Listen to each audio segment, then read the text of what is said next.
Well, good afternoon, and I want to welcome everybody back to the Iowa State Capitol. Today we're here to stand united as Iowans and as Americans, united in grief and anger over the unsettling and criminal act of violence that robbed George Floyd of his rights and his life on a street in Minneapolis. United in solidarity with those who exercise their right to demand swift justice and to take a stand against injustice through peaceful protest. And united as one community, saying in unison that violence is not the answer to this or any problem, and that we will protect and defend the safety of our people, our homes, businesses, and communities. This past weekend, here on these steps, and again throughout the East Village in Des Moines, thousands of Iowans showed up to stand united in peaceful protest. And that happened in a number of Iowa cities. Hundreds of people peacefully gathered in Cedar Rapids, Davenport, Waterloo, Sioux City, Council Bluffs, and others. Their message was powerful. Their voices were heard. But the lawless acts of a few hijacked that message and endangered the lives of other ones. That's been a pattern now that's occurred over several days, and it's a pattern that must end. I appreciate the actions taken by local leaders in Polk County, Scott County, and Council Bluffs in declaring a curfew to help de-escalate potential violence. Last night in Scott County, a Davenport police officer was shot and injured while on duty, and this violence is unacceptable. Our thoughts and prayers are with this officer, his family, and the people of Davenport as they experience these horrible tragedies. I've spoken with Davenport Mayor Mike Mattson and offered the full support of the state. Throughout the weekend, I've also been in contact with Adjutant General Carell of the Iowa National Guard and Public Safety Commissioner Baines to discuss the National Guard's role in assisting state and local law enforcement. Under my order, they stand ready to assist and support when and if that time occurs. I've also had conversation with a number of mayors from across the state to discuss their efforts, all to facilitate peaceful protest in their communities and ask if there is any needs that the state can meet. I've been so impressed with the coordination between local, county, and state law enforcement and officials in responding to these kinds of public safety issues. Here in Des Moines, I want to take this opportunity to thank a number of law enforcement agencies, the Des Moines Police Department, Polk County Sheriff's Office, and the Iowa State Patrol for their swift response, purposeful restraint, and commitment to cooperation with the communities they serve. These are not the things they do just in responding to the current situation. They do it as a matter of course. I want to recognize Des Moines Police Chief Dana Wingert for his focus on community policing and building strong relationships with the communities his department protects. We also had so many leaders from Iowa's African American community, Representative K.O. Abdul-Samad, Bishop Ron Woods, and Isaiah Knox from Urban Dreams. This is just a few, but they were on the front lines of the protests every day throughout the night to help de-escalate and convince our young people that violence is not the answer to their outrage and anger. There are also amazing community leaders like Betty Andrews, the president of the Iowa-Nebraska AANCP, who have been working closely with us as part of the Governor's Focus Committee to address longstanding issues and inequities in our criminal justice system.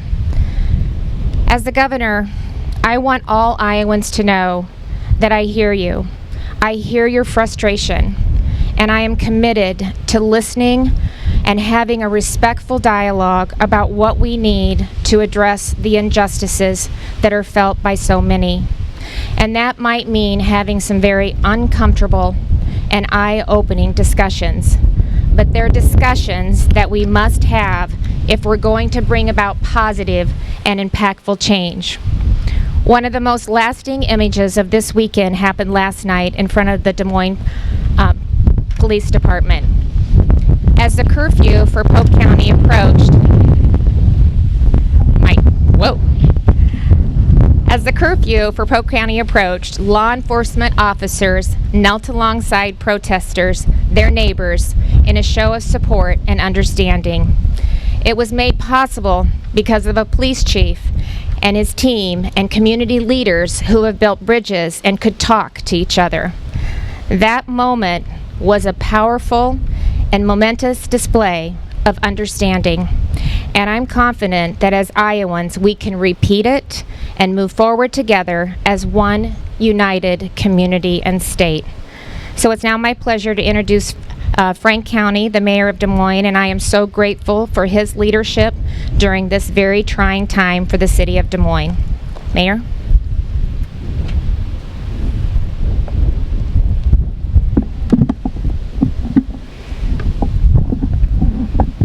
Pick this up just a little bit. Maybe you can hear me a little better. And Chief, I don't want my hat to blow away, so I gotta save it here. But Governor, thank you so much for the opportunity to be here and be part of this today. I have had the privilege of being the mayor of the city of Des Moines, but most importantly, and I can't forget it, that I was born here and I've called Des Moines my home my entire life. And that is why it has been so painful for me to see what we've gone through the past 72 hours. When a peaceful gathering turned violent, lives were at risk and property was damaged. The raw emotions facing Des Moines surrounding the death of George Floyd are understandable. It was a horrific event and unacceptable. We can't undo what happened, but we can have an impact on how we move forward as a city together. I was at the Union Park vigil last night. It was a beautiful event with hundreds of people there. All ages, all faces, all genders. We gathered on a beautiful Iowa spring evening to reflect, to listen, to learn. The message that was clear because the voices were powerful. They talked of unity, justice, and equity. That's the experience that we must copy to move forward toward the next few days, the next few years.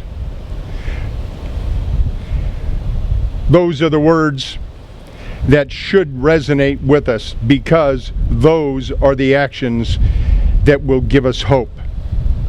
In closing, I want to thank the Des Moines Police Department for their heroic efforts over the past 3 nights, their professionalism that was on display and beyond reproach. I also would like to thank the men and women from other law enforcement agencies that arrived on the streets and provided us with assistance. And thanks to you, Governor Reynolds, for your staff and your unwavering support in this. Thank you so much. And I want to thank Representative also Abdul-Samad. Akeo was there. Thank you. And many of our other community leaders that have been out there and on the streets night and day. I'm sure they're bone weary. They'd like to be home getting a little rest, but they were taking on the protesters and easing tensions between everybody and making a difference. Des Moines and I are so grateful for everything that you have done. Thank you so much, and for all the leaders that have stepped up. And for that, let me turn it over to Akeo. Thank you. Thanks, Mayor. First and foremost, I want to give honor to God. Secondly, I would put on my shield, but it's not like the shields you have, Chief. This one blows away. Okay. Let me thank the governor for convening meetings, the mayor, the chief, the individuals that you see standing here, Isaiah Knox, Betty Andrews, also Reverend Rob Johnson, who's over there, and the individuals that from the community that came down, Bishop Woods and several others. But let me also thank the protesters that came out, that was able to educate us, the peaceful protesters that came with a mission, that came to talk about justice. And I just want to surely tell you what touched my heart and brought tears to my eyes. There were several times, but a young man, as Al Wambo and I were standing there, he came up to me and he said, we just want people to listen to us. We don't want people to hear what we have to say. We want people to hear our pain. And as an African American male, I understand that pain. I understand where he was saying, and it just wasn't children. It was the young adults and adults, but the pain is there because I stood there, I was in the same pain. But we had two different levels of how to deal with our pain. And as we talked to the young people and gave them mics to talk, this young man looked at me in my eye and he said, Mr. Kale, when I was a child, Dr. King was shot and nothing changed. He says, as I began to grow up, I grew up and I saw a 12-year-old young Rice shot down. He said, as I went in and I also saw a Michael Gardner, and then I saw another young man in Missouri was killed and nothing was done. And then it took a few days when we saw George Floyd. He said, I'm angry because he said, how old are you? And I told him I'm 68. He said, I'm under 30. Why are we going through what you were fighting for all this time and we're going through the same thing?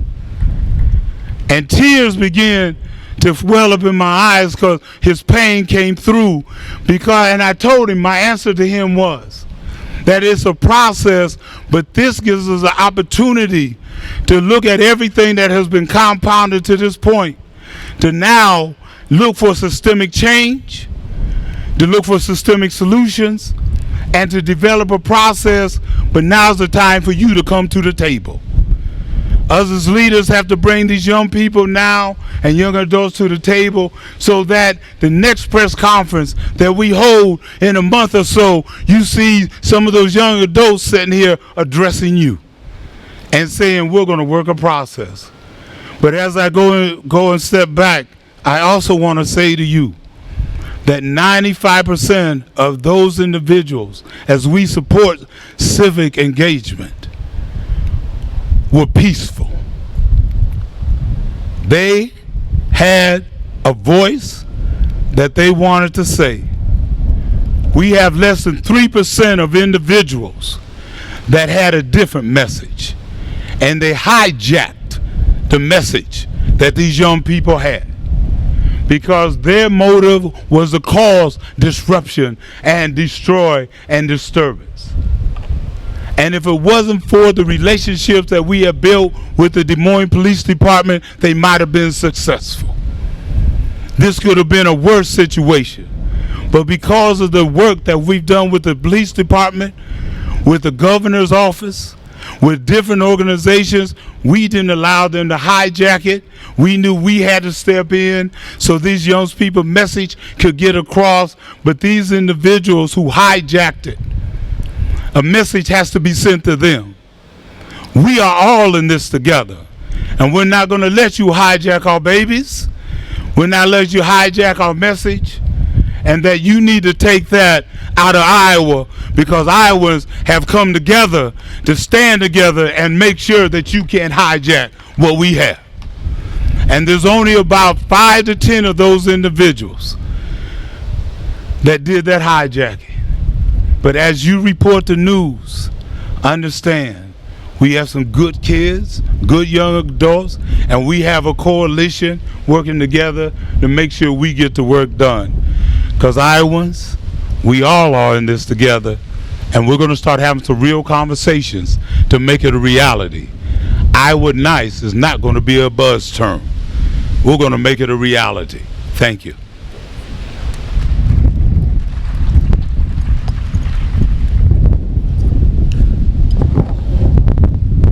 Good afternoon.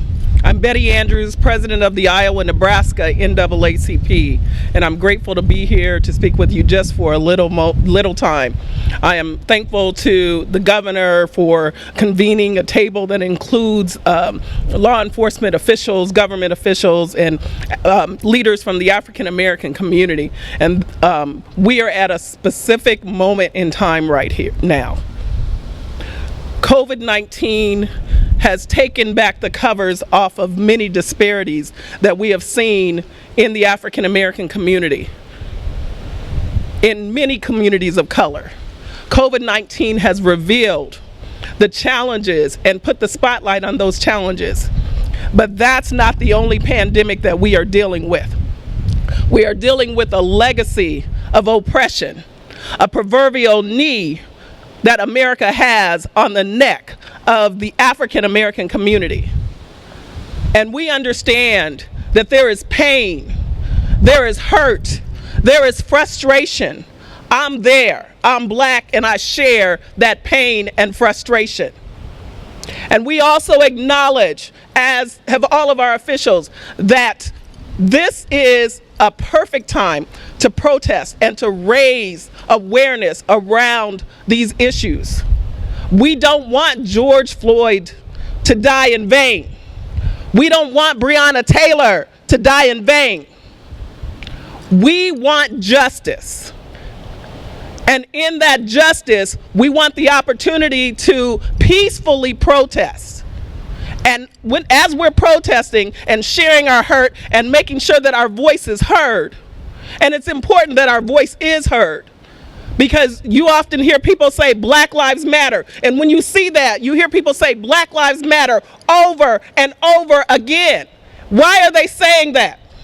Because they need to be heard. They want to be heard. And so what you're seeing right now is simply an opportunity to take a microphone and make sure that they are heard.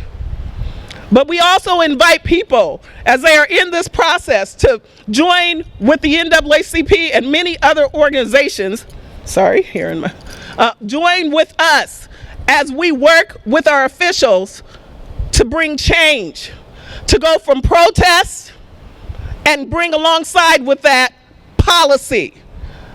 Because we need to change the core. We need to address this legacy that started with America's greatest sin, racism, slavery, and all of its babies that have come since. We need to do that, but we need to do that in a way that is strategic. So we must protest insistently and peacefully. We must press, and also we must use our voice to vote. We have the opportunity on June 2nd to have a huge protest to make sure that we are walking to the polls and making sure that our voice is heard. So we need to go and we need to include protests, but let's not stop there. Let's go to policy, and then we will have power. Thank you. Yes, no? You're back. Okay. With that, I think we'll open it up for questions.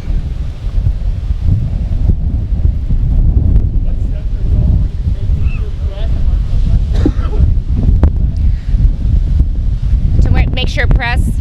Mayor, do you want to address that? I don't think that is ever the intent, but we'll let the mayor. What was the question? Press. Question was around the press being arrested. Is that it? I think that when we're in the throes of a riot, sometimes law enforcement looks at a situation and wants to keep everybody safe. And as we're trying to move people away, sometimes it's hard to separate, the press from others when there's rioting going on, glass being broken, and people's health and safety at risk. And so I believe that the unfortunate situation that you're talking about, if you're talking about what happened here in Des Moines, we had a reporter that was in the midst of it. we can't check all the credentials of everybody to see who they are or what they are. The point is, are they obeying the orders of our public safety officials? And how do we get everybody out of harm's way and make the right thing happen? So for me, we apologize that the individual fell into the group that was arrested, but hopefully everybody understands the fear of our law enforcement. We don't want anybody to get hurt. We want people to get out of the way when bad things are happening, and needs to continue. So I think that's my response. I don't know if the chief has anything else. Okay, thanks.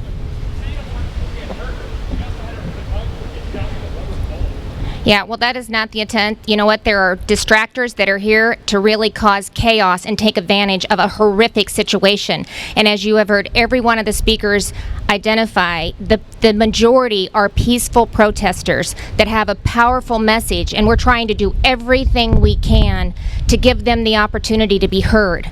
But when you have distractors and individuals, small number, come in, they can really cause some chaos and incite horrific things happening as well, cause impact to individuals being hurt, cause devastation to our communities and to our buildings and to our businesses and to people. And so they are trying to balance all of that in the midst of some very unprecedented situations. So their intent is to make sure that we can maintain peaceful protests, and we are across the state and across the country.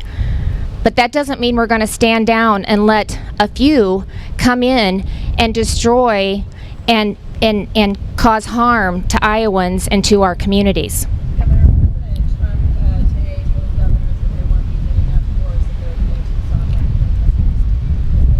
those statements. How do you feel? Well, Kathy, I wasn't on that call because I'm focused on what I can do in Iowa. I'm focused on working with the people that are standing behind me, that are working around the clock to make sure that Iowans' voices are heard, that these injustices stop. I was actually on the phone calling mayors across the state to thank them for what they're doing to facilitate peaceful protests and demonstrations in their communities, to make sure that they didn't need anything else from the state. Was there anything that we could do to help identify those few that are coming in to hijack the message that is trying to be delivered? And so we all have a responsibility. I think you all know right now words matter. We have to really be thoughtful about how we move forward, and that's where I'm working. That's where I'm focusing my energy on. Governor, your second chance initiative, phase 2, was looking at injustices, Yep. within the criminal justice system. Yep. In light of all of this, should that be accelerated? I know some Democratic lawmakers have asked for some policy to put forward this session, not wait. You might be looking at one of them guys right over there, and that's why we met on Saturday. We met on Sunday. We're meeting again this week. I want to thank the Lieutenant Governor for chairing the Governor's Focus Committee on Criminal Justice Reform. He's led it. I was proud of the efforts that they were able to do in a relatively short time frame this last legislative session. So we're going to, COVID kind of impacted a lot of the initiatives that we were working on, but it is our intent to get that ramped. Betty, you asked about it yesterday or today. I've lost track of time. When we're going to schedule that next meeting and get that going, and then we'll have probably another. You heard Akeo talk about our young people and getting them to the table and listening and hearing and understanding. So we've got some ideas about what that looks like and how we move forward, and we're kind of formulating that right now. It'll probably fold into what we're doing with the Governor's Focus Committee. It's certainly will be a big piece of it. I feel like it did. I feel like it just de-escalated. Some of it, the protest, I think it was at Union Park, was at yesterday. We've seen so many peaceful protests that took place, the one downtown. It's just when it starts to get dark and you've got your distractors, your crew that come in and try to escalate and take advantage of, a large group of people, and then it gets harder to control. And so our goal was to try to allow Iowans to have the opportunity to have that protest. But if we could start to, implement that curfew, and you see more communities and counties across the state that are doing that until we can kind of get things settled down and then really start to move forward with that. So I feel that it did. Mayor, I don't know, do you have anything to add to that? I don't want to do all the time. The only thing I can say to follow up on what the governor said, the vigil that took place last night at Union Park was so moving, and the words that came out in the pain in the 9 minutes of kneeling that everybody partook in to understand and really impactfully show the community that we're all in this together. Everybody has a different point of view for sure, but as I said earlier, it was people of all race, all color, all gender, all of us listening together, thinking together, looking to a stronger future, and trying to find ways that we can work together to build that. So listen, just like the governor said, we look forward to those opportunities to exchange ideas and move our community and our state forward.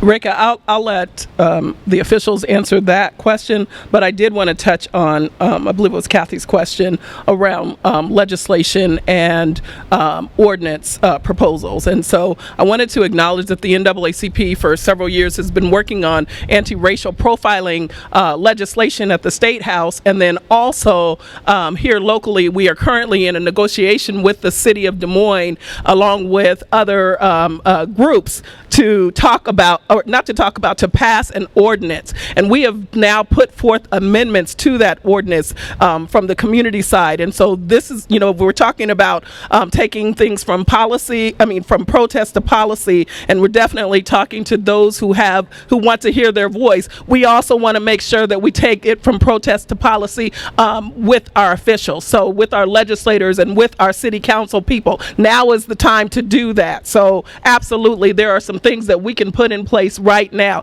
The focus group that the governor has appointed, and I appreciate it, and I'm a proud member of it, has made several changes, and we are glad to see that. And just know that now is the time to take another look and re-examine and see what we can make happen in terms of change in the area of not only criminal justice, but all of the systems that we have within our government. Thank you. And I believe, we want to do this in as short a time frame as possible. It just allows us to get in front of it and really de-escalate and maintain the few that want to come in here and just really cause harm and damage. You don't come to a peaceful protest with bricks and hammers in your backpack, and you don't come with smoke bombs and cocktail, or whatever those things are called, the bombs. I don't even know what they are. So you don't come to a peaceful protest with that in mind. And so until we can get figured out who's doing that, get it identified, and really do everything we can to give Iowans the opportunity to peacefully protest, that's our goal. And the sooner that we can get that lifted, nobody wanted to do that. It was not an easy discussion. We probably sat for 2 hours trying to figure out how we do it and how we do it in a respectful manner. And so, it wasn't something that we came to the table wanting to do. It was something we felt that was necessary to control the violence and the looting that we heard was about to take place across this state. And that is unacceptable. And we're not going to allow that to happen, because what happens when that happens is Iowans get hurt and people get, they're put in danger. And so that's the reason that it was implemented, and we hope it's for a short time frame.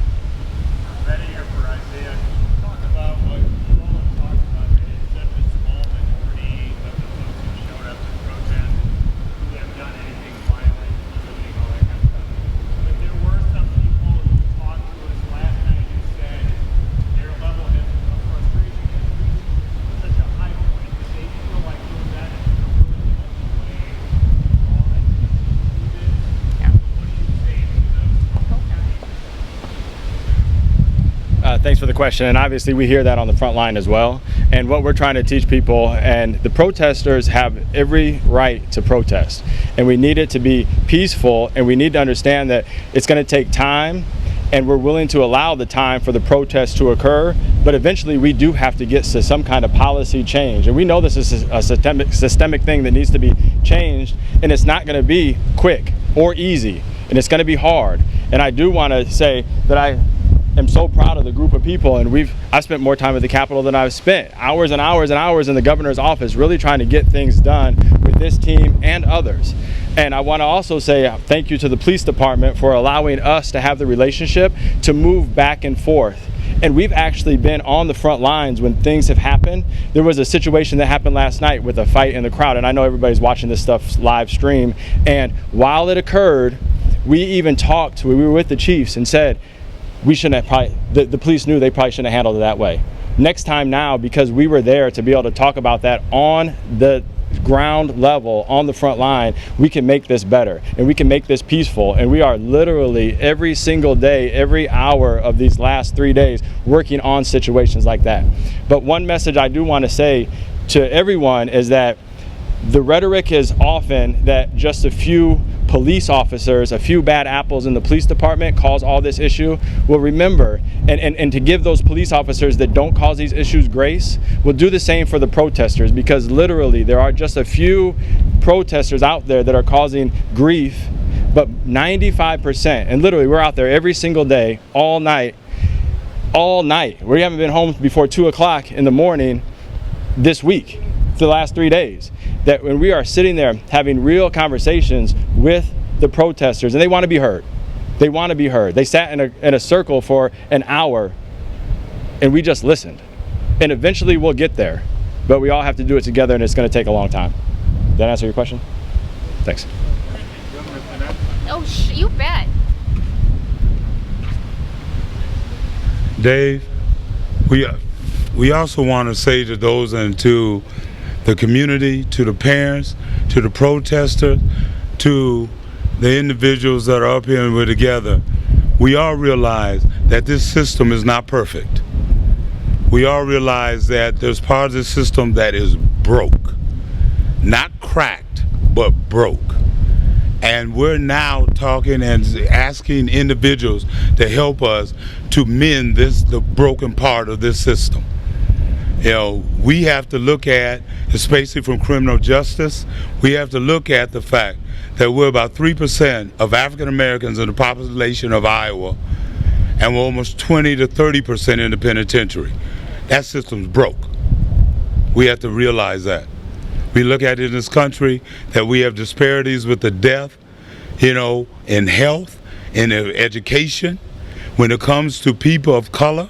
When it comes to disability, when it comes to women, we have a system that's broke. But we have to get together and have real conversation, and that's what we've been able to do now with the individuals, the governor's office, the police department, with the highway patrol, with everybody. They'll say, we're going to work on this system, and we're not going to do it cosmetically. We're not going to do it just to have fluff. We're going to actually put some substance in it. Because I think what I've learned dealing with these distinguished individuals here, the differences that we have. And once I accepted the differences that we have, you know, then the similarities now have substance. Now we can work together and have some real conversation. In fact, and I go back, Chief Winger and I were talking last night, and we're talking about starting to meet quarterly, not just with us, but with some of the protesters, so that we can hear and what's going on. But not only that, the chief said we got to also quit meeting in these circumstances, because we got to quit meeting when there's a crisis. So we're actually going to have a barbecue. And I don't eat meat, so he's got to buy a lot of fish to make sure that we have a good barbecue. But the thing is, understand, last night, with the individuals that were standing up for justice, with the police department, with the workers that were there, the community people, at points we laughed just to keep from crying. But we knew that we had a system we had to work with. asking you, parents, corporate leaders, individuals that want to change, elected officials, let's work together to get it done. And to the media, let's work together to get it done. And to getting hit with the rubber bullets, got grazed here with the police. They weren't aiming. They were trying to save some of the young kids from getting caught up with those who was breaking windows. And we were moving them, but then the ones that were breaking the windows started throwing rocks and bricks because, yeah, I got hit by a rubber bullet, but I also got hit with a brick here from one of those individuals that threw the brick. That didn't stop us. We still stayed there. So when you're in the middle and you're trying to report or you're trying to help, you got to understand what's at stake. And if you're doing it out of your heart, then you know you just got to keep on pushing. Thank you.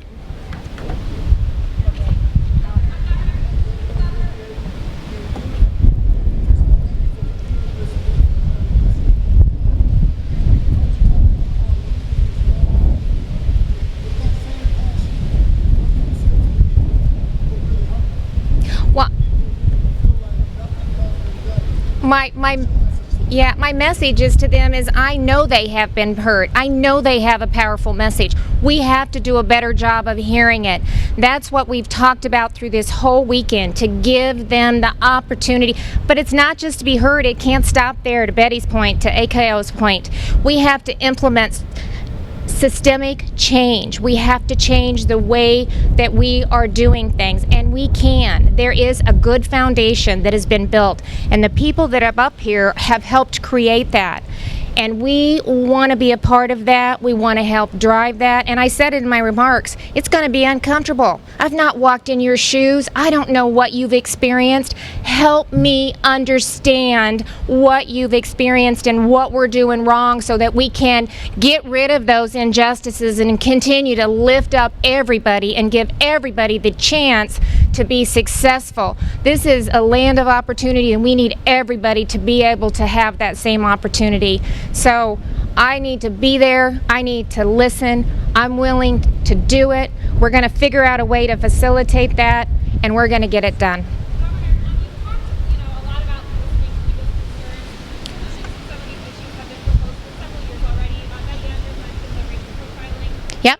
proposal in the legislature that hasn't passed. Do you think these protests are enough to really be a catalyst to get these? Well, No, I didn't say it can't. If you just heard me say, I said it's not just about listening. It's about then taking action, but making sure that it's impactful action, that it's actually making a difference, that it's not just change for the sake of change, that we have a purpose and we have a meaning around what we're trying to do and what we're trying to accomplish. We established the focus group. We've been working hard to start to address some of the injustices. My God, we are just getting started. We've scratched the surface. We've made some positive step forwards. That should help build the momentum, but we are just getting started. And I think one of the areas that Betty talked about is I think that's one of the top priorities that you're actually addressing, was focused in this next, whatever this next legislative session looks like, over the interim with the focus group going forward. So, we're committed. This group is committed. One person can't do it. They're going to help me facilitate that and help me